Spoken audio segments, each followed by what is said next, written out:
राधे राधे भक्तों, वैशाख का महीना जगत के पालनहार भगवान विष्णु को समर्पित है। इस माह में पवित्र नदी में स्नान और दान करने का विशेष महत्व है। धार्मिक मान्यता के अनुसार वैशाख में श्री हरि, तुलसी और पीपल के पेड़ की पूजा करने से व्यक्ति को जीवन के सुख शांति की प्राप्ति होती है, साथ ही सभी पापों से छुटकारा मिलता है। पंचांग के अनुसार चैत्र पूर्णिमा का त्यौहार 12 अप्रैल को मनाया जाएगा। इसके अगले दिन से वैशाख माह की शुरुआत होगी।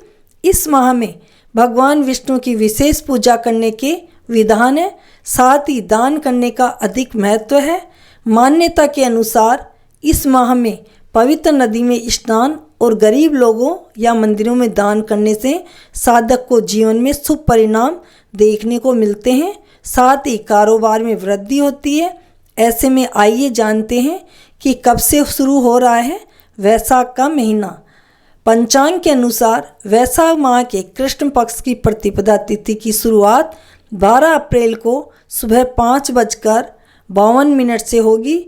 वहीं 14 अप्रैल को सुबह 8:25 तक रहेगी। ऐसे में 13 अप्रैल से वैशाख माह की शुरुआत होगी।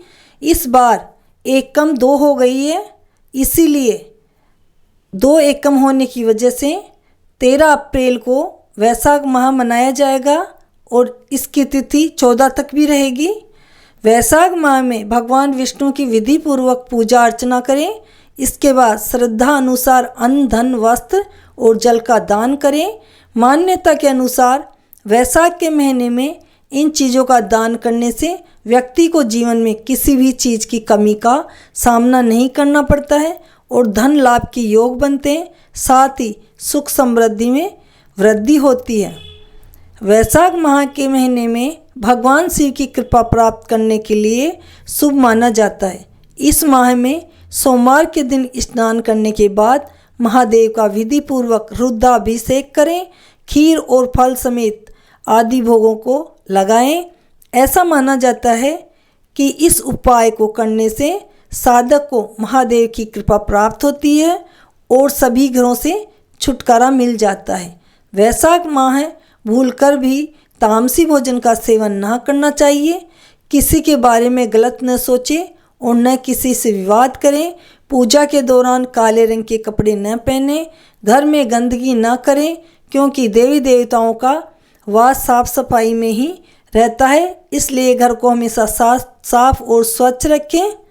धार्मिक मान्यताओं के अनुसार इस महीने में भगवान विष्णु के कई अवतार जैसे नर नारायण, नरसिंह, परशुराम और हयग्रीव का धरती पर आगमन हुआ था। इसके अलावा धार्मिक मान्यताओं के अनुसार माता सीता का जन्म भी वैशाख महीने के शुक्ल पक्ष की नवमी तिथि को ही हुआ था, जिसे सीता नवमी या जानकी नवमी के नाम से भी जाना जाता है। यह महीना शुभ कार्य शुरू करने के लिए, दान और पूजा पाठ के लिए विशेष फलदायी माना गया है। ऐसा भी माना जाता है कि त्रेता युग की शुरुआत भी वैशाख महीने से ही हुई थी। आइए अब जानते हैं कि इस महीने को वैशाख माह का महीना क्यों कहा जाता है।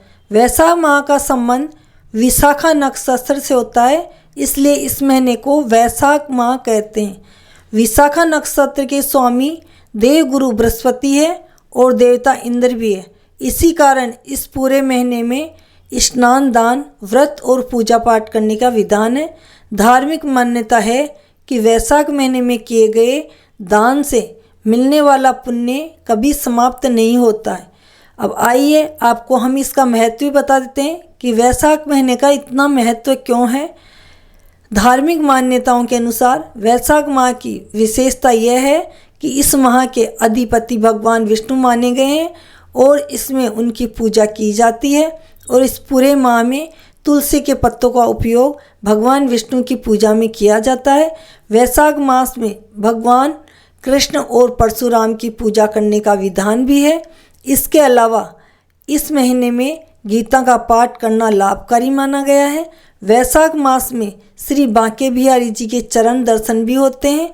इस प्रकार धार्मिक दृष्टि से वैशाख का महीना बहुत ही खास है।